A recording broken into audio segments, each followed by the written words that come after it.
Welcome to the Gamers Inn. Come on in, pull up a chair next to the fire. It looks like you've had a long journey. I'm your host Jocelyn, and joining me as always is my co-host Ryan. Hello, Ryan. Hello. I was just jamming to our epic theme song. That you can't hear right now. Shh. Why would you? I'm pulling back the curtain. You don't want to know what's back there because it's I don't know, some creepy monster. I think of. All right, fair enough. It's a Yeti. Yeah.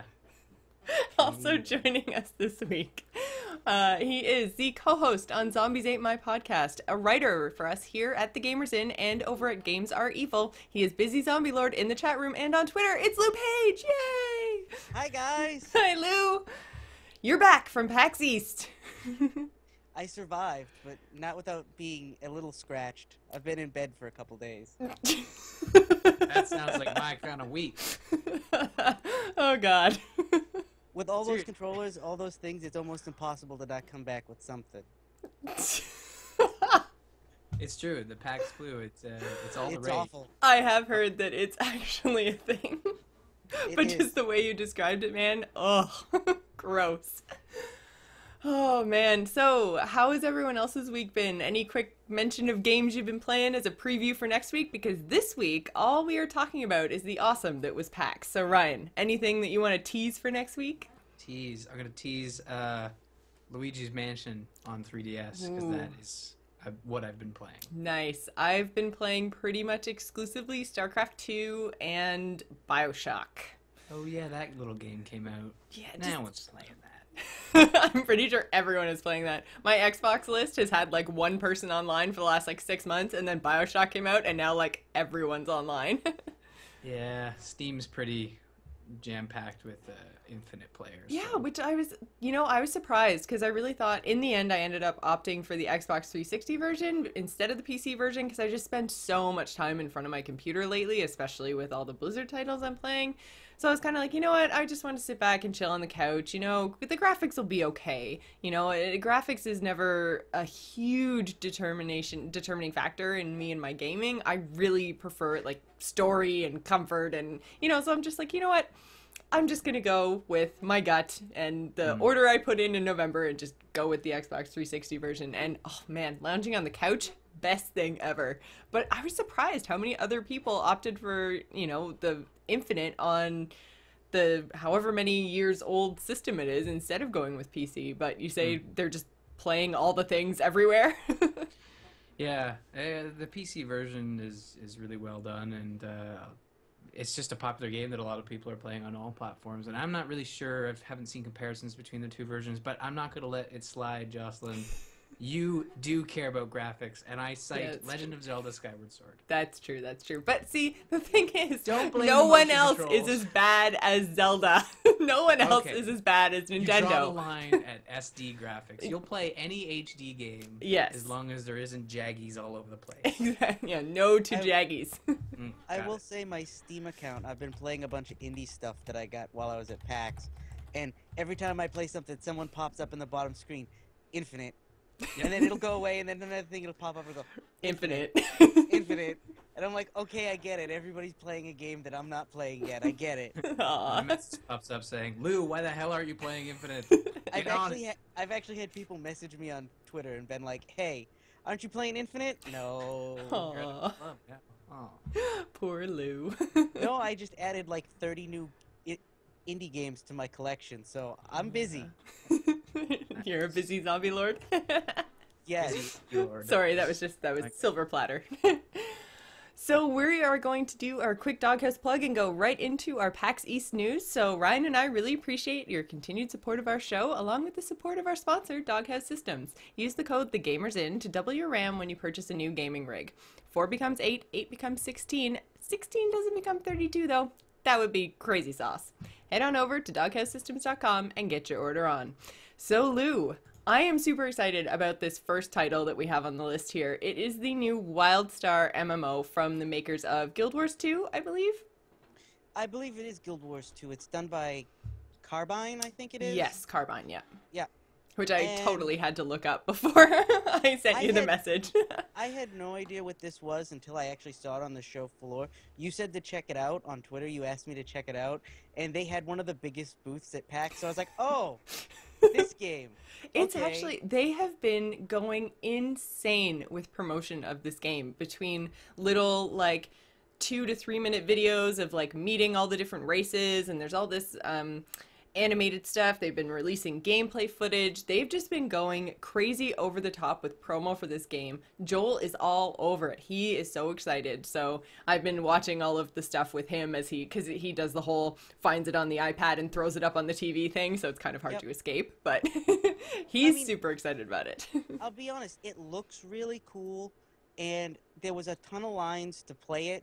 They had a bunch of booths set up so that you could actually get your hands on it, and people were at it for hours. Hmm. And I just kind of watched over the shoulder and didn't touch it, but it looks more like an actiony, Diablo-esque, but more action MMO. They're kind Actually, biggest- action. of yeah. Yeah, but my biggest gripe was I went up to the booth to sign up for their beta. Figured, well, I don't want to stand in the line for it. I'll sign up for the beta. When the beta comes out in a couple of months, I'll get in.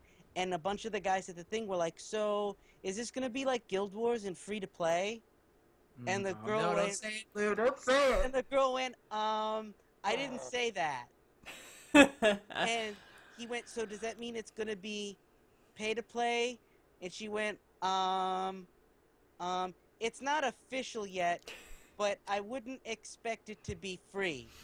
Oh. I took when I asked you that question because I mean that is huge to me that I would pay 5 maybe 10, but I don't have room in my budget for another $15 a month subscription, and I have too many friends in WoW and I have too much invested in my character, and I'm almost level 90, so I'm very excited about where I am in WoW. So I will not pay $15 no matter how excited I am about Wildstar or Elder Scrolls, which is huge for me to say. I would not pay that kind of money. And I took so much crap on Twitter over the tweet that I sent out that said, like, when are MMOs going to learn that, a $15 subscription is not the way to go? And all the Wildstar fans just went at me. People who weren't even following me were just like, "Where'd you hear that? Cite your source." And I'm like, I just have a friend who's on the PAX floor talking to the dude at the booth. Chill. Like, there's no official announcement. But you would think that, and they're like, "Oh, well, that doesn't make sense with the whole Guild Wars franchise and everything else." And everything that they do is free to play. So why would this be paid? That's dumb. You're dumb. And I'm like, whoa, if it was free to play with all the promo that they've done, with the fact that they're releasing very soon, you would think that the first thing on their lips would be, "And we're free to play." Yeah. And they're not saying that, so clearly they're not. But the shit I took on Twitter was ridiculous. I can imagine. I can imagine. But my other biggest gripe from what I saw at it, at the show floor, was it's two factions. There is a Right. Alliance faction, which are like the rebels, Mhm. with like cutesy, cuddly races and humans, and then there's the Empire, which is like badass wolves and other things. Yeah. Badass It- wolves. And that's what everybody was playing, was this wolf race. And I was like, come on, can I see some of these mech guys? Can I see some of this other stuff? And it was like, no, I want to run around as this giant wolf thing. I was like, oh. I always hated that Worgans weren't Horde because I like playing on the Horde side, and you can't be a Worgen and be Horde. So I've always wanted to play a big wolf character in an MMO, actually. So, yeah, like the Worgen in World of Warcraft are awesome because you get top hats. Can you confirm that there are top hats on these badass wolves? I can't, not at all. Oh, top hat's not confirmed. So, what's the timeline for this game? Because I signed up for the beta as well. I think I did too. I know I Joel think it's did. coming out this summer. This summer? Everything I saw was being prepped for summer or Okay. fall. So everything is within the next 6 months. Well, that's good. It's always nice. Like, you're not at E3 where you're seeing things that are coming out a year or two away. So PAX is more about the right here, right now kind of thing, where you're going to be able to play this at home in a couple months. Yeah. So that's really cool. I like that. I was watching a couple of the videos. I haven't heard this game before today, which is weird. But I watched a couple of videos. I watched one video where there was this red-haired chick explaining the races, and it's I can understand why Joel is excited because I haven't seen any gameplay. I've only seen these cinematics where just the character animations and the VO is really great, and it's kind of like I don't want to say it's kind of like Pixar, but it's maybe DreamWorks, I guess. It's kind of that cutie, That cuddly kind animation. of style to it, yeah. Yeah, yeah. It's neat. I want to see what the gameplay looks like though. I Yeah. haven't seen it yet. The gameplay, now that I'm thinking about it, it reminded me a little bit of Terra. Terra? Mm. That's good. Kind of like they have an attack, and their attack goes to wherever their attack is aimed, and then you have to Right. move, and yeah. Yeah. Oh, I thought you just meant like no armor around the chest area. Oh no. It was big dudes in power armor So running there's around. plenty of armor then, is what you're saying. Yes. It's a yes. reasonable amount of armor in and around all Yes. the different areas. Good. I like that. I like that in my MMOs. Well, the reason I find that I was excited about this is it pretty much looks like Firefly in an MMO. Like, it's like Yeah. frontier stuff. There's like the big empire that is the same as the central guys in Firefly, and then you've got like the rebel roguey guys that are all like, you can't control us, pew pew pew. And I'm like, yes. I mean, I will admit it looked cool. I just don't know if in 3 to 6 months when it comes out, there's gonna be enough hype behind it. If it's got a monthly subscription. Yeah, that's gonna be a That's my pretty only hard gripe. sell. Yeah. What if it was it may not be free to play, but what if it took a different route where it was a subscription that was less than $15 a month? Like I said, I would Nobody's totally tried pay that. that. I would Nobody's go. tried. Sorry. So Nobody seems to want to do that. Everybody wants this. Why. They just want to chase that WoW money. Mhm. Yeah. I don't understand. Like, sure, $15 a month is, and I've heard the argument that the reason they don't launch free to play is because when they launch at a subscription, they can guarantee that people will convert to that subscription, a good amount of it, to make it worthwhile, even though you're alienating your fan base by not being free to play. So, but then that's 6 months later they switched to free to play. I mean, that's what Tor did, where they switched over and then they got all those subscribers back. So I'm wondering if maybe that's what they're doing. They're just, all these MMOs are launching with a $15 subscription so they can recoup all that money they spent building the MMO. And then when they've, say, okay, we've hit a threshold where we're losing subscribers faster than we can make money, so we need to switch to free to play. You know what I would rather see? I would rather see a full-on free-to-play, everything is unlocked model, but then you can pay more to have more bank slots or more character slots. Like, the problem I have with Tor's free-to-play model is that it locks down even my character creation. It says, like, if you want to be this race, you can't be this class. If you want to be, and it's basically all you have available is you can be a human, or you could be the red spiky dude, or whatever. You have two choices ever. And it's so locked down that it ruined my experience, and now I'll never play again. I played it for 2 hours, 3 hours or something, and I'll never play it again, because having that lockdown and not letting me experience the way I wanted to experience means now I'm not going to go back to it because I don't want to pay the subscription. But if you could kind of like maybe pay $1 a month for an extra 25 bank slots and $1 a month for an extra character, and then your monthly subscription would scale with what extras you wanted out of the game, that I'd be okay with. Yeah, the issue with that is there's not a big issue, but you need to strike a balance where with Tor they kind of went in the wrong direction by saying we are going to make money off of every person that plays this game.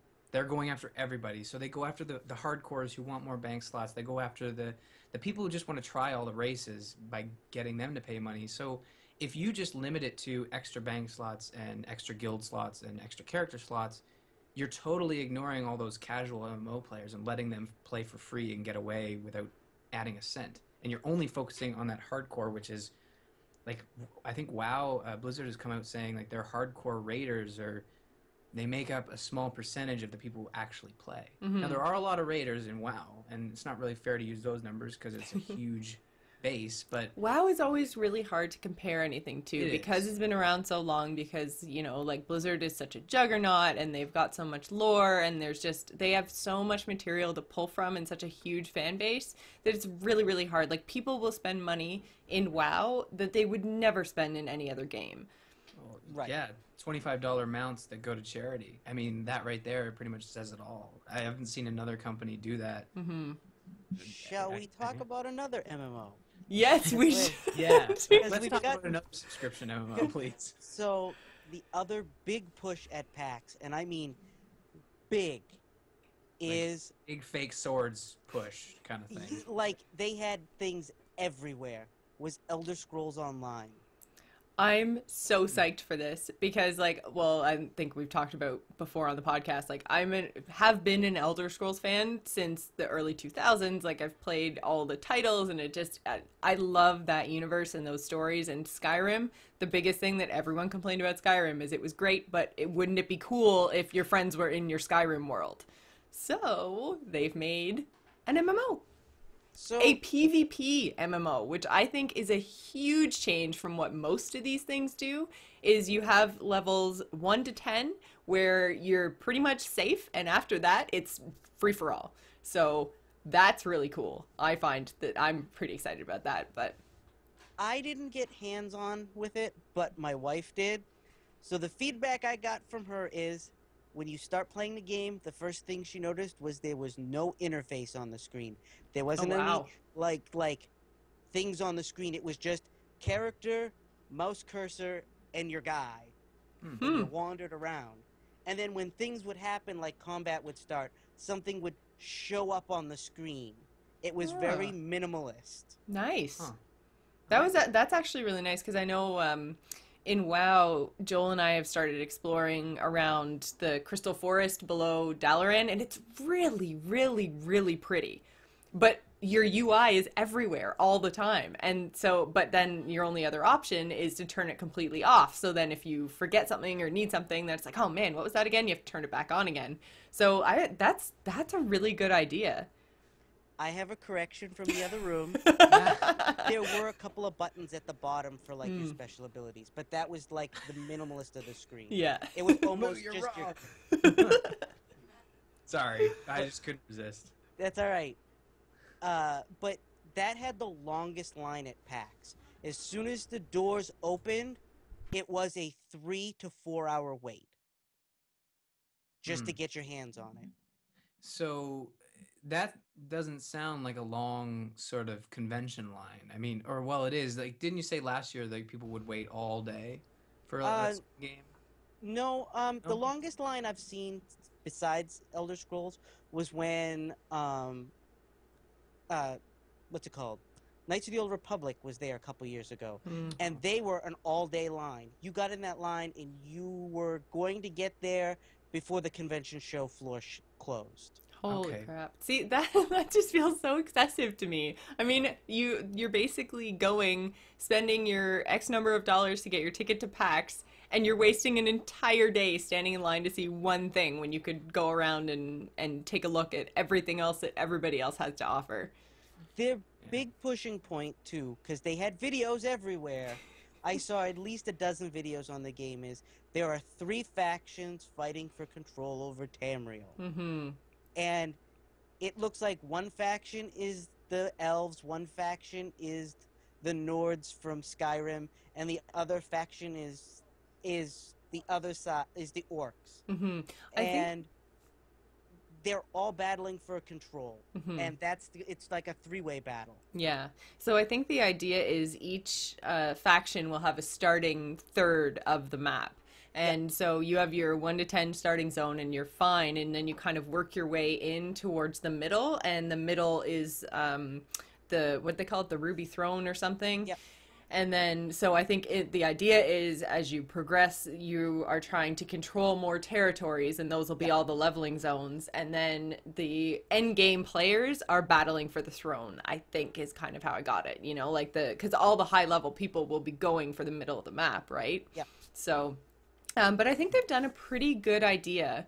They've done a pretty good job of taking the kind of more non-humanoid races and kind of mixing them up. Like the Khajiit are in with the elves, and then the Argonians are in with, I'm pretty sure, the guys from Skyrim, the Nords, I think. And then the orcs are in the third, and they've kind of spread it out pretty well, I think. It looks interesting, but once again, it is going to be a monthly fee. They have said that it's going to be a monthly fee, though they haven't said what it's going to be. Yeah, no, I knew that one was one that you had to pay a fee for, but like you said, they haven't announced a price. So I'm hoping, because like I said, I could take another one or two MMOs with monthly fees as long as they're not $15, because I understand, like, underscore funk in the chat room is currently saying, you know, if you, $60 makes sense if you're only getting 20 to 30 hours of gameplay out of it, and I want to pay to support the development of the game and the upkeep of the servers and all that kind of stuff, and that's fine and that's good. But the thing is, on the other end, me with a very, very tight budget, as soon as you start saying 3 MMOs at $15 each, all of a sudden that's a better part of $50, and that becomes a huge decision. Like, Yep. I don't, like, one of the other points is that a movie is $12 for only an hour and a half. It's like, yeah, that's fine, but I don't go to 3 movies a month because I can't afford it. So Right. the exact same thing applies to MMOs. And a lot of the times I find, you know, either I'm not playing enough in a given month, or, you know, especially with WoW, we've been locked in with this yearly pass, and there's some months and I'm just like, oh crap, I don't know if I'm going to be able to pay the $15 for my WoW subscription. If I was to throw 2 more on top of that, that's just, it's too much. And I don't think that I'm alone in the tight budget realm right now, you know, so I really think that MMOs have to adapt, because they're not going to get the numbers, and they're going to turn into SWTOR if they don't figure out a way to make this work and make this more affordable. Yeah, and I mean, underscore funk in the chat says, then don't, right? Like, for people who, like, and it's not all about money, it's also about time. Yes, Like, yeah. do you really have time for, we've talked about 2 games, and we all, Jocelyn and I play WoW, I don't know about Lou, but WoW is something that we play. It's an MMO that we play, and these 2 MMOs coming out, we're excited for them, but do we have the time? Do we even have time for WoW? In my case? So it's not about the subscription for me, and I'm fine. Usually when MMOs come out, I'll buy the MMO with the 1-month subscription, and it's just like another single-player $60 game for me. Like, that's my support. Mm-hmm. So if you really want to try it, you pick it up, and you play for the free month, and then you cancel your subscription, and you treat it like a sort of a one-off. And I know that's not how MMOs work, but if you can't afford it, and they need money to run the servers, and it's not just servers, it's supporting additional development and keeping that game running. I mean, imagine if WoW was sort of a, here's your expansion, we're done, we'll see you in 2 years, but you only have to pay for the expansion. Just imagine all that content that comes out between Cataclysm and Mists of Pandaria is huge.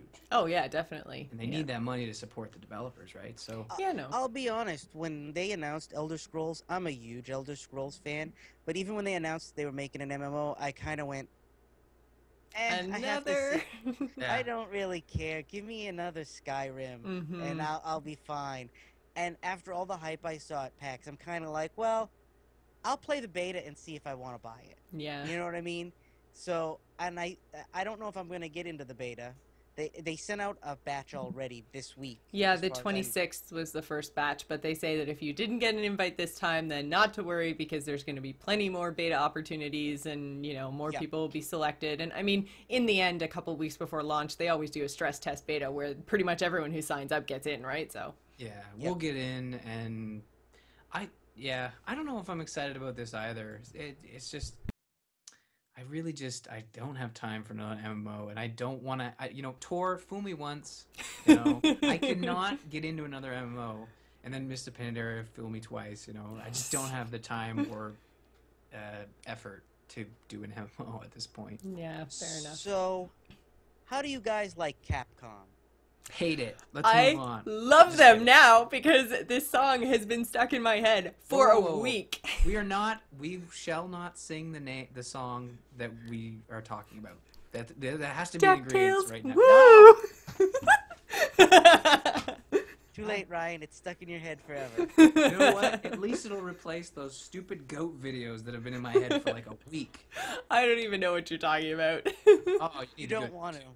Yeah. Yeah. Okay. So, Sing Duck. Capcom announced before PAX that they were going to be showing off 2 brand new games, and they had a big panel and everything when the convention started. I didn't make it to the panel because the line filled up before I even got to the convention center. Same with Blizzard. Blizzard announced a game, and their panel filled up as soon as the doors to the convention center opened. Yeah, I can imagine. But they announced that the original DuckTales for the NES that has gone down in history as one of the greatest NES games has been remastered, and it's going to be released on Steam, Xbox, PlayStation 3, Wii U, and I think something else. I think there was a portable. Was it PS3 or was it the 3DS? I can't remember. I think it's going to be Vita, to be honest. Yeah, I can't remember. Well, But yeah, there was a it's made portable by- platform too, because I mean it's a platformer, right? So It's made by Way Forward, and they're big 3DS supporters, so it wouldn't surprise me if it was. I think that would be personally the biggest selling one if they do that. Who owns a Vita? You would Not be me. amazed. You would be amazed. Everybody at the convention center had a 3DS, or a Vita, or both. I'm not kidding. Well, you're kind of in an area where it's like that's like saying, "All right, I'm gonna yell. Who plays games here?" And you're in PAX. It's like, well, everybody plays. Well, I keep hearing that the Vita isn't selling. Well, I hate to say it, but somebody's buying. somebody's buying. That, and I actually came back from PAX and bought a 3DS the day really? I came back. Nice. That enticing, eh? Oh, well, my wife and Was I the- were standing in panel lines watching people play 3DS games, and it went, well, maybe we should invest in one when we get back. It was That actually Luigi's looks like Mansion, fun. wasn't it? No. Oh man, that game's so good. But anyways, back to DuckTales. It's not DuckTales. just a port of the original NES game, which Capcom did not have the rights to Oh, Disney okay. stuff anymore. They got the rights again to DuckTales. The game is an actual remastered version of the game. The animation is all new. Mm-hmm. It looks like you're walking around in a cartoon. How fun! Like Yeah, I a did see 2D some. I did see some of the gameplay footage that they released, and it looks cartoony and fun, and it tweaks my nostalgia. Yeah. The other big game they announced there, which was huge for me. This one I like did a little dance when they announced this. Can we get a is- preview of the dance? No, you can't. Oh, well, never mind then. But there is an arcade classic called Dungeons and Dragons Tower of Doom and Dungeons and Dragons Shadow over Mistra. And they were arcade beat 'em ups like Final Fight or trying to think of another beat 'em up. But the only one I can think of at the moment is Final Fight. And they were done by Capcom, and those have been remastered, and they're going to be re-released on Steam, Xbox, and all of that. And it's going to have co-op multiplayer, so you can be playing on Steam, and your friends can just drop into your game and play alongside with you. I like those styles where I can just be playing along, and all of a sudden I'm like, "Whoa, there's Ryan!" Yeah, and they've added all kinds of extra stuff. They added all kinds of extra play modes. They've cleaned up the graphics. It's not as remastered as DuckTales, but they've cleaned up all the sprites and stuff so you won't get as bad at jagged lines and stuff. Yeah, But I no play- Jaggies. And I got my hands on that too, and that was fantastic. Oh, I that's felt good. like I was back in 1995 in the arcade, pumping quarters in a machine. You know, I can't speak for everybody on the show, but I love when they re-release games. I don't care if I have to. I'm a Nintendo fan, so I'm used to paying for my games 3 or 4 times over the course of, the Nintendo generation, right? So I love when they remake games. I'm super excited for Wind Waker HD, and I'm really glad that Capcom is doing 2 remakes, and they made it such a big deal about these 2 new games that they were announcing. And I'm really excited that they're just 2 remakes, not just, And- but Yeah. I believe the price point for Chronicles of Mistra is going to be something like $10 or $20, and you get both of the arcade classics with that. Oh, nice. oh, cool. It's always nice So when they throw in the old one. Yeah, Mhm. it's like both games together as like a dual pack. Hmm. So I was really excited for that. Did we get a price point on DuckTales? It's going to be arcade, so I imagine 15 I'm or thinking 20 bucks. it's gonna be like $10-15. Yeah. Yeah, they've already said it'll be 15, so Oh, nice. save your money. Wait, do they call it different things in DuckTales? Is it just money? Coins? It's money. Golden coin? Money? Oh, well, that's not very fun. Could have called it, like, Duck Coins. Woo! Ah! I'm gonna be in my sleep tonight. Just If I remember correctly, they actually use dollars, dimes, nickels, and quarters because there's an sophisticated little ducks, aren't they? because there's an episode where Scrooge has his first dime he ever got when he came to America. You're right. I remember that. Sorry, I watched that cartoon way too much as a child, so that stuff is kind of stuck in my head. I miss DuckTales so much. Yeah. Well, it's coming back. Good. And you know what else is coming? The Last of Us. I'm so looking. This is gonna be the final. This one is gonna be my final PS3 game. It'll be the swan song to end all swan songs. Okay, so what platforms is it releasing on? Is this strictly It's PlayStation? only PlayStation. That's why I've never paid attention to it. I was like, It's Last done of Us, by- I've heard a bit about it, but I'm like, I've never been drawn in. I've never seen any ads in the Xbox dashboard thingy, and I don't see anything on Steam, and I'm like, what is going on what is this game? And that's why it's PlayStation. It's done by Naughty Dog, the guys that have done Uncharted, Ah. and that's kind of been its big selling point. Is it looks just like Uncharted, but it's not Uncharted. So Ah. That's gonna be on the And- box. Just the same, but different, we promise. well, it has a lot. The controls are very similar to Uncharted, except you can put your gun away. You're not like Nathan Drake running around with your gun out all the time.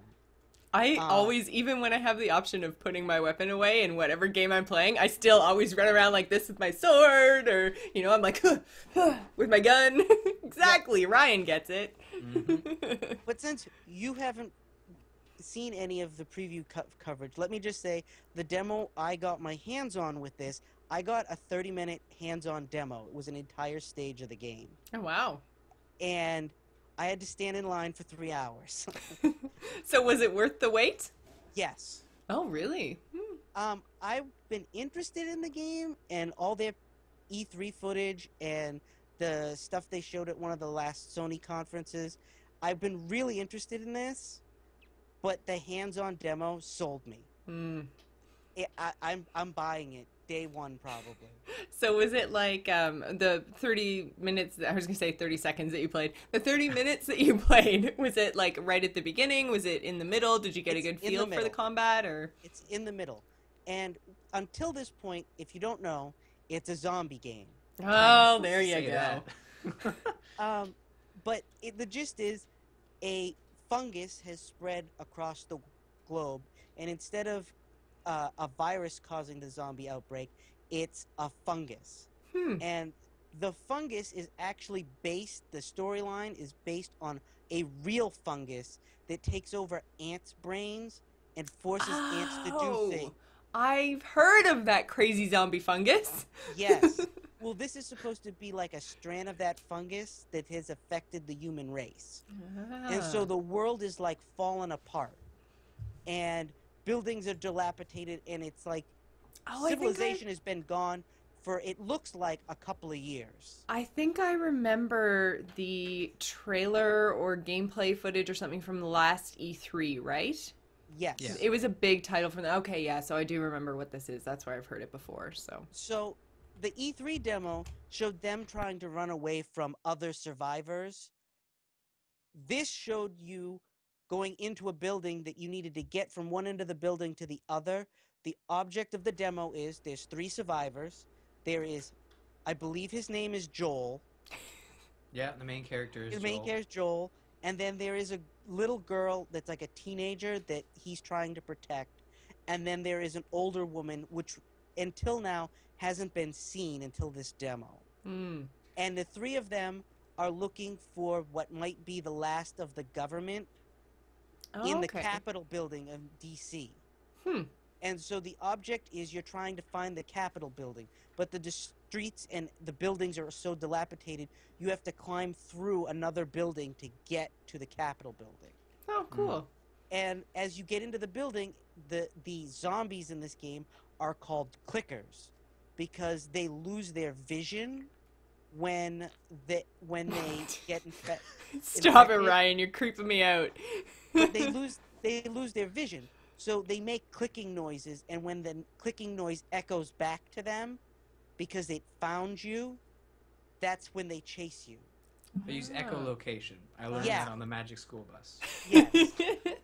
And don't Jeez, sing the Magic School echolocating Bus theme. zombies. I don't know. That's So the idea is when you first go into the building, they say that they see like what looks like government guys that are just recently killed. And then one of them gets up because he's recently infected.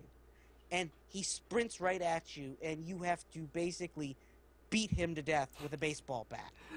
wow. And it was Your average visit to DC. right. And then you wander into the next room, and you realize that there is a infected, and they basically, when they're fully infected, the top of their head is gone, and there's like a giant mushroom fungus thing growing out of the top of their head. It's freaky. It's the concept really, is really freaky looking. And those infected can't see, can't hear, and they've been infected a while. You can't fight them in straight combat. They will just kill you. Oh. So you have to sneak around them until you can either sneak up behind them and beat them over the head, or shoot them in the face. But shooting is something that you don't get to do a lot in this game because ammo is... It's like... It's not Extremely like... scarce. Yeah, it's very opposite from Uncharted, where Uncharted is just like, there's guns everywhere and giant piles of ammo when you need it. This one's like, oh, I scavenged a bullet, I better save it when I'm backed into a corner. Right. The first thing they tell you when you reach your first infected in the demo is you have a gun and it only has 4 bullets in it. Yeah. And when you get to the infected guy, the person that you're with goes, don't use the gun on him. We're gonna need the bullets. And so you have to beat him with the baseball bat. Which, by the way, only handles about 8 swings, and then it breaks. Oh. Oh, I did not know that the weapons are... They deteriorate. That's not good. But the other thing you do is you scavenge supplies. Like you find water, like knives. They show them as scissors, but it's like you find sharp objects, and you find duct tape, and you find fuel, and you can make things like Molotov cocktails to throw at the zombies. Or you can take the duct tape and a pair of scissors and duct tape the scissors to the baseball bat, and then you have a The object spear? Yeah. So what you're saying is weapon modification is brought to you by the Red Green Show. Nice. I don't know, Lou, do you get that Canadians joke? out Yeah, there. that was a pretty Canadian joke. Yeah. Sorry, Lou. But that was kind of the selling point for me, was like, wow, you can do all kinds of stuff with this. And I got the advantage of watching a guy play before I got my hands on the demo, and the guy kept dying in the same place over and over and over again. So And this they kept game is telling the you- definition of insanity? Yeah, and they kept saying, if you finish the demo, we have a special prize for you. Because you got a t-shirt just for playing the demo. Oh, cool. So I have a Last of Us t-shirt in the other room. Nice. And Did you then walk away with the t-shirt and go, ha ha, at the Well, guy I- who couldn't win? I actually got the extra gift for finishing the demo. Oh, there was I another finished- gift. Yes, I have a foam brick that says Last of Us on it. I brought it Nice. into work and set it on my desk. Oh, so you're totally prepped for when zombies attack. That's awesome. Yes. So there's still a whole lot to talk about in here, and I don't think we're going to get to it all because we're coming to our last, 15 minutes of the show here. So, is there something specific that you want to cover here, Lou, or? Let me hit a couple of really good indie games I saw while I was there, since we've been Cool. talking about big titles. Big ones, yeah. One of the most interesting games I saw, it's not out yet, there's a Kickstarter for it, so if this sounds interesting to you, search for it on Kickstarter. It's called Race the Sun. And the idea is, you're a solar-powered ship, spaceship, on the surface of a planet, and the sun is setting. And Okay. you need to keep up with the sun before the sun sets. It's very arcade style. And so Okay. there's objects, picture the Death Star trench run, with like objects in the way and things you Oh, have to okay. dodge. I was And the like sun this- is setting, and you have to race between things. Right. There's boosters that you can find as you go that will let you jump out of the canyon and like further ahead, and the object is to keep up with the sun, which is your timer. I see. So And that's pretty cool. So what is the end objective? just keep up with the sun. Just keep going there. It's an arcade style game, and they're still in development. So all I saw was basically what the demo is for the Kickstarter. So will it be like you're always on the same planet and it just every time it rotates or whatever, like you get new stuff thrown at you? Like it's kind of a randomly generated infinite game sort of thing? Rack up the points? It's kind of randomly generated, and there's stages. And when you get to a certain point, it says checkpoint reached, and then the stage changes. And the shape of the objects in the way change. Like the first stage, it's just pillars, and you have to weave between pillars. And then when you get to the second stage, there's pillars, and then there's like arches. So if you jump and you're under an arch, you'll get destroyed. Right. So you have to kind of... Which is totally something that I would do. I am really, really bad at Temple Run. I always jump when I'm supposed to slide, and it's messy. Panic! This is me swiping. It's looking like it's going to be for at least Steam. They're looking for PC, and I think there was XBLA. But if you're interested, that sounds cool. Check it out on Kickstarter. Do you know how much time they have left on the Kickstarter? They funded at the start of March. Actually. Oh, nice. So they funded by just over 1,000. I haven't really looked at it a lot or the updates, but they say they're going to launch the game in May. So that's not far off. That's a pretty fast turnaround. Well, they were probably almost done. What I saw was like an almost complete game. So. Oh, okay. Cool. So another really cool indie game I saw was, and it's been hyped everywhere. So if the name sounds familiar, you've probably seen an article on it. It's called Shovel Knight. Doesn't sound familiar at all. But I'm not huge into the indie game scene. I'm sure Ryan has a much better idea of what's going on with this one. Yeah, I've heard of it. I guess it's made by some devs from some pretty high developers. But Yes. I don't know. I can't name them offhand. No, I can't either. But it's a retro 8-bit style game where in the vein of sort of like Mega Man and Zelda 2. But I do like Zelda. You're like a side-scrolling knight, and instead of having a sword, he carries a big old shovel. And it's like he's trying to save the kingdom from an evil king, and you run around, and there's like these huge, giant bosses that you have to like climb up the side of to beat, and then there's other little knights that come around that chase you, and it was really cool looking.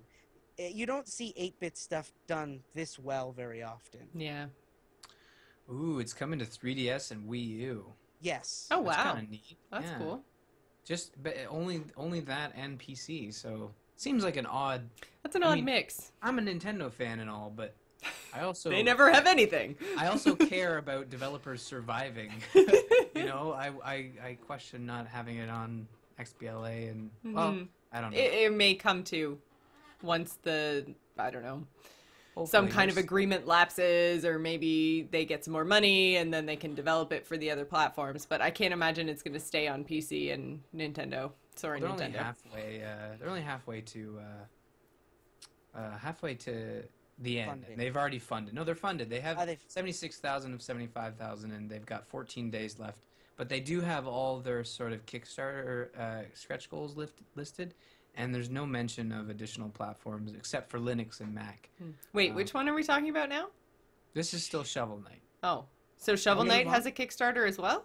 Yes. Yeah, sorry. Almost every single indie game I saw had a Kickstarter. Well, Kickstarter's the thing to do. Yeah. Yeah. And the best part was, though, is a lot of them, when I went to their booth, was like, don't worry, our Kickstarter's funded. Oh, but nice. if you give us extra money and you help, here's all these extra goodies you'll get that you won't get when you just buy the game. Yeah, extending the Kickstarter is sort of a thing a lot of companies are doing. I mean, I missed the whole Double Fine Adventure Kickstarter, and I gave them the same amount of money I would have if I actually participated in the Kickstarter, and I got all of the stuff that I would have got. and they actually talked about that game. They released a trailer for it at PAX, did they not? No, it was not at PAX. It was at GDC this week. Oh, okay. Well, tune in next week when we talk about GDC. No, Yeah. but that's coming out this summer, I believe, and it looks really neat. And again, like I said, they just took money after the Kickstarter and just kept taking money. Do from we these know people. what that Double Fine game is called? Is it just Double Fine? Broken Age or Okay. something? And It's looks yeah. interesting. It's a point-and-click adventure game, which is what they promised they were going to do. Yes, yeah. I don't have a problem with that. That sounds it sounds cool to me. Speaking of Double Fine, I passed Tim Schafer in the hallway, and it took me a second to realize I passed him, and I was like, "That was Tim Schafer! Oh my god! Damn it! Where's Did my you say cat?" that out loud? Yes. Did he turn around and go, ugh? No. It Oh, kind he's of happened he seems everywhere really we cool. went. Yeah, Well, I didn't recognize him because he's known for his goatee, and he shaved it off before PAX. So, like, he passed me, and it kind of dawned on me, like, a second later, wait, I know that person. I've seen him before. Oh, wait, that's Tim Schafer. It's So- funny what facial hair will do for face recognition. Yeah, yes. So, Yeah. I have 2 more games I want to kind of throw out there. Yep. That were really cool indie stuff I saw. First was Children of Liberty. It is a 2D side-scrolling game, kind of like Mark of the Ninja, but set during the Revolutionary War. And Okay. you're an American spy type guy trying to sneak around the Redcoats to deliver messages between other people during the Revolutionary War. That's kind And- of cool. It was really neat. It's very cartoony, and I believe it's being made in Boston itself. I think it was part of the PAX East Indies that were being shown this specifically. Oh, nice. Oh, cool. So do we have a release date on that one, or? I don't have a release date on that. Who earned? Yeah, geez, come Don't say on. it Aw. Hold on. I That's gotta okay. copy Google, it. if it exists, Google will have it. So people can just go Google Children of Liberty. If you go to www.childrenofliberty.us, it's their website. Ah, cool. And they have some kind of review on Rock, Paper, Shotgun already. Nice. So, That's neat.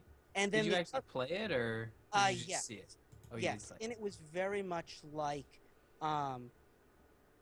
what's it called? Mark of the Ninja, where like the 2D red guys running around at the bottom of the screen had like a line of vision that you had to like duck behind boxes so they couldn't see you, and then you could sneak up on them and take them out, or you could sneak past them and try and get to your objective. Ah, cool. Oh my! They actually have I don't know if this is the same game, but they actually have a Children of Liberty alpha demo. Is it Lantana Games, or am I looking at the wrong one? That's the wrong one, isn't it? Yeah, it is Lantana Games. Oh, okay. Well, there you go. You can actually try it. Somebody has swag. And Right. I have another one that I want to talk about that actually you can get your hands on a demo of it. But it is in Kickstarter, and the Kickstarter it ends in 15 days, I think. Mm-hmm. And they've already made their goal, so the game's already coming out. Oh, good. And that is Telepath Tactics.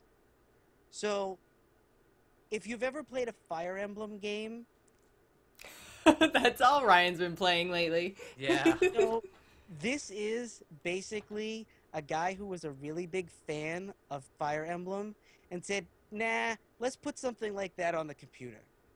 Huh. So that's what this is. It's like Fire Emblem, and it has a lot of different interfaces that Fire Emblem doesn't have. Instead of just fighting your characters, like battling between having a guy with a sword and a guy with a spear, you can actually shove your other opponent into environmental hazards. Like if you're fighting on a bridge, you can shove a guy off the side of the bridge. Oh, that's fun. Oh. So is it more complex? Like the Yes. great thing about Fire Emblem is that it's a lot of fun. It's can be difficult at some points, but when it comes right down to it, it's rock paper scissors. It's simple yet complex. So this one is complex and complex because that could be an issue Yes. for me. It can only take one level of complex. Yeah, I used I'm to not a it's like playing old XCOM compared to new XCOM. You know, they make it complex yet simple, as opposed to the old XCOM where it's just completely impossible unless you're. No. It was simple and easy to use, but there is a little extra step, as in you can use the environment to your advantage. Well, that's cool then. I can get down with that. Because I talked to the guy who actually is developing the game, and he said his biggest gripe when playing something like Fire Emblem is there'll be a battle, and he'll be on a bridge fighting a bunch of guys, and he still has to whack them with their sword. And he thought, why can't I just push the guy off the bridge? Fair enough. And then he went, wait a minute, I should make my own game and do that. And there will be all bridges. Well, and the other cool thing about this game is it's going to have its own level creator and story creator. Oh, cool. So that if you know a little bit about how to design a game, you could make your own levels and your own story in this environment. That's really cool. I like that. They've been doing that with a few titles over in the Steam Workshop, and I enjoy that. But like I said, if you go over to the Kickstarter, they have a demo up already. So the demo is, I think it's like 4 or 5 battles. Oh, cool. So, as we wrap this up, were there any really big disappointments? Things that you were looking forward to seeing at PAX and either weren't there, or didn't live up to your expectations, or cost you a subscription? My biggest disappointment were the Microsoft and Nintendo booths. I feel like they're just kind of pulling out. They're doing a whole lot. All these kind of big companies are starting to do their own events, taking after Apple, and they're kind of just leaving all these little cons and not really doing much. Even E3, not as impressive as it once was. Microsoft had what might be the largest booth there, but they were showing off a map pack for Gears of War Judgment, and then they were showing off a map pack for Halo 4, and then they were showing a re-release of a game they're putting out on PC that's a revamped copy of Age of Empires, HD. That was all their booth was. Yeah. But their booth was huge. And it was like, so what are you trying to sell me? Yeah. And it was like, stuff that's already out. Okay. And then Nintendo had Pikmin 3. Oh, Nintendo. Nintendo had Pikmin 3 on one Wii U with a line that was a mile long. And then they had... Poor Ryan. And then they hanging his head in shame. Then they had Need for Speed for Wii U that was like on a huge screen, and it was one setup, so there was a line for that. And then the other thing that they were trying to sell was the new Lego game, Lego Adventures or something. Yeah, Lego City Undercover. Yeah, they were trying to sell that. And that was almost all of the other booths. And then everything else was Nintendo had, here's a 3DS with a game that's already out. Here's a 3DS with a game that's already out. Then their big selling point the whole convention was, hey, if you go around to the back side of the booth, we're selling Luigi's Mansion for 3DS 2 days in advance. Whoa. Hey kids, come to the back side of the booth. It was really like we that. have candy. Yeah, it was really like that. And they were like, hey, go over there. Can I just say... And I was like, I don't know. This feels shady. Exactly. I need an adult. You should have screamed that. Nintendo, I can understand Microsoft. They're sort of in this weird limbo where they don't really have, after Gears, they don't have any big games coming out that are announced. With the new console and everything, they have to wait until that stuff is publicly announced before they start showing that. But better believe that if Microsoft had their new console released and sort of, info was all out there for the public, they would have had it at this show. Absolutely. I can pretty much guarantee it. But Nintendo is weird. They're sort of doing what Sony did in the past. I mean, Sony was primarily a Japanese company, and before this PS4 announcement, Japan pretty much handled everything. And now with this PS4 announcement, we saw that the US and the Europe side of Sony was taking over. Nintendo is primarily controlled by Nintendo of Japan, and US basically just translates. They do other stuff, but when it comes to events and stuff, they don't. This is why you see, one Pikmin 3 and a bunch of Mario Kart for 3DS sections. Like they're just it makes no sense. They figure people just want to see the new stuff and they'll just want to play the old stuff. It's totally backwards thinking, and So- it's awful. Sony's whole booth was Last of Us. That was their whole booth. Which is And then- fine to me. 'Cause That makes sense, yeah, because they have a new title coming out. It's a big thing, and they want to promote it, and that makes sense. But But the other part was they had a bunch of Vita games there. okay. But the Vita games were at the distributor's booth. Like it was such and such a company, Right. and then there was 3 or 4 Vitas set up that you could play the game on. And there were actually guys from Sony at all those booths. That's almost a better way to do it. It gives you more exposure. It's almost like, from the sounds of it, that Sony had a huge presence just because they were around at all the smaller booths as well as having their main booth. I'll tell you, they say that there's not a lot out for the Vita, but when I was there, there's a lot of stuff coming to the Vita. Yeah. So, That's good. I mean, a lot of indie stuff. So, hmm that's a good sign. That is a good sign. I was gonna. The chat room wants to know if you had a chance to see or get your hands on Monaco. No, Monaco has been there the last 2 years. They were not there this year. Oh no! Weird. I think it's because the last time they showed it, it was almost ready for release last year. And I think it's coming out really, really soon.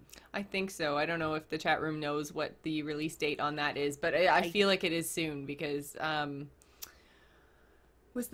feel like the beta sign up. I've never even heard of this before. What is it? It is a 2D heist game. The original design was it looked kind of like a SNE, a regular Nintendo game, but you play multiplayer with 4 other people, and each player plays like there's the safecracker, there's the brawler, there's the mastermind, and then each of you has a role, and you have to sneak into like a bank or some other location, take out guards or avoid guards because you don't have the ability to take out guards, and then you need the safecracker to get into locked rooms, and then you need the mastermind to like take over cameras and point them in opposite directions, and it's all 2D and it's really neat.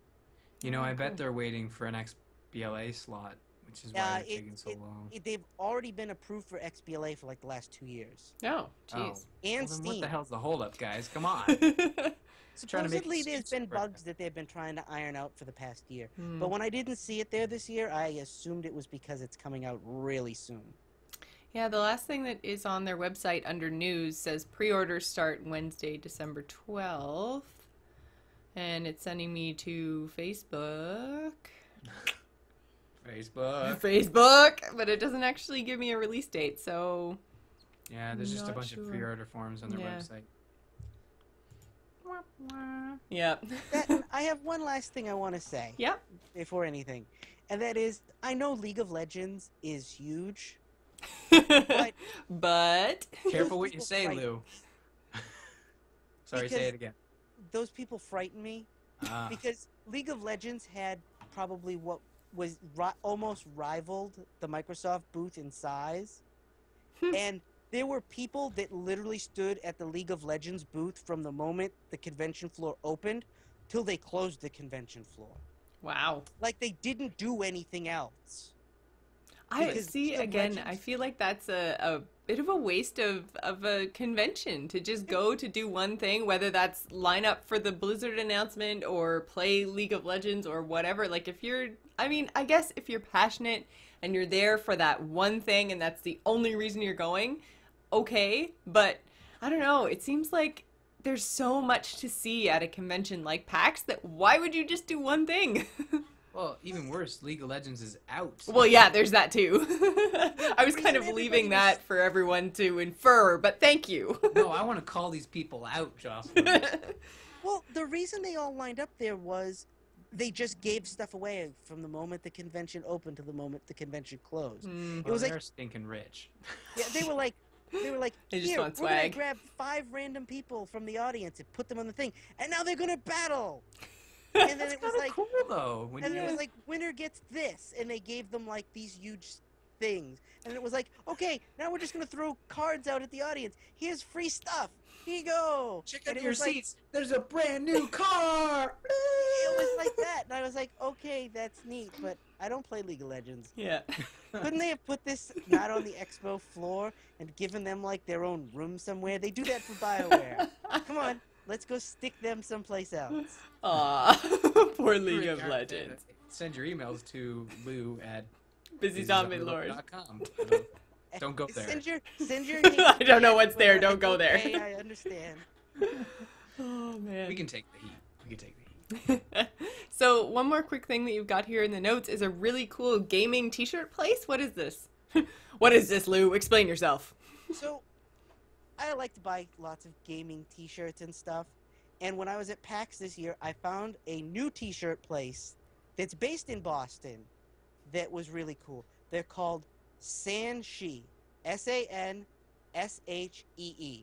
And all their t-shirt designs are unique and for some more obscure titles. And some of their stuff is Zelda-based. And the other thing they have that's really cool, they make replicas of all of the Pokemon badges as pins. That is People neat. are buying in piles. Ooh, Oh, really? pins. Did you see any penny arcade pins? Yeah, but I don't think they were they weren't selling as well as Penny Arcade was hoping. No, But because I everybody wasn't there. I would have bought all the pins. It was 3 pins for $15, I think, or something like that. And then you had to wear some kind of lanyard with them on it, and people could just walk up to you and demand yours and give you one of theirs. Oh, that's not And really fun. And I was like, I don't want to trade things if I buy them. So no. I don't play well with others. Stop this game right now. Yes. Some of this jewelry is really neat. Oh, look at that. They have a Triforce necklace. And a Hey Listen earrings. My favorite is... Not that I wear earrings, but... My favorite is... If I did, they'd be fairies. No, they have- My They'd be... favorite is... Yeah. They have Triforce cufflinks. Oh, see, there we go. I don't Yeah. even have to get the earrings. I could just get cufflinks. Okay, Nice. what's a cufflink? When you Seriously. when you get really dressed up and you wear a really fancy shirt, Mm-hmm. they don't have the buttons on the cuff. You have to put a fancy piece of jewelry in the cuff. I pay all that money for a fancy shirt and they don't put fancy buttons in it? Jerks. Come Yes. on. Oh, we here at the Gamers Inn are so fancy. Ryan, you will learn all about cufflinks when you get married. Because the Whoa, tuxedo they whoa, put you whoa. in... No, I'm just kidding. Yeah. Oh. These are really cool, though. All jokes aside, some of this stuff is really neat. I kind of want a D-pad necklace. You know, that's like a gamer's $sign thing. That's really cool. Nice. Well, before we go, Lou actually has something to give away here to our chat room if they want it, but I don't know, our chat room's pretty empty. We are doing it on the Saturday night of the Easter long weekend, so if the chat room wants it, then we have a giveaway. Lou, do you want to tell them about Cognition? Well, there's a website now called Indie Game Stand. They sell indie games, and they do like every 4 days a bundle where it's pay what you want for said indie game.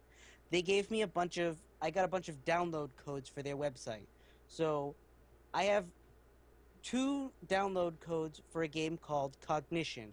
It is a point-and-click adventure game designed in Boston, and it was part of the developing team is what's her name? This is a test. Oh, Jeopardy music! It's a famous game designer. I can't remember what it is, but she helped them with their storyline. Oh, cool. Jane Jensen, who she helped design the King's Quest games and the Gabriel Knight games for Sierra back in the day. She helped them with their plot line with this. Cool. Oh, cool. So, it looks like we have 2 people in the chat room, and they say it sounds really good. So, _funk and Wicked C Gaming are getting codes for Cognition. Woo! Yep, So we I will, I know how to get a hold of Funk, but yeah, we'll send you emails with your codes, guys. Thanks for hanging out with us. And that pretty much brings us to the end of our show. You can visit us on the web at gamersinpodcast.com or email the show at info@gamersinpodcast.com. You can also find us on AMove TV along with other fabulous podcasts, including Campaign Roundtable, Biggest Fan, and This Week in Blizz. Follow us on Twitter. You can find me, Jocelyn, at GISGamer, Ryan is at R. Murphy, and Lou is at Busy Zombie Lord. Don't forget to follow the show at The Gamers Inn. You can also find us on Facebook and Google+. You can also leave us an iTunes review, and that's the best way for our show to reach new listeners. So before we go, Lou, is there anything that you would like to plug? Last week I did an article for Games Are Evil in their Vault column on old games. I wrote about the Shadowrun series. If you want to read about Shadowrun for the Super Nintendo and the Genesis, head over to Games Are Evil and look up the Vault. Awesome. Cool. So I just wanted to give a quick shout out and thank you to my brother Greg for creating our awesome music. You can find him on Twitter at SoundsInfluence. We would also like to thank Joel Duggan of Starcrossed Online, who drew our Twitter avatars and created our logo. You can find him on Twitter at Joel Duggan or read his comic at starcrossedonline.com. Thanks for staying at the Gamers Inn, and remember to tune in next week.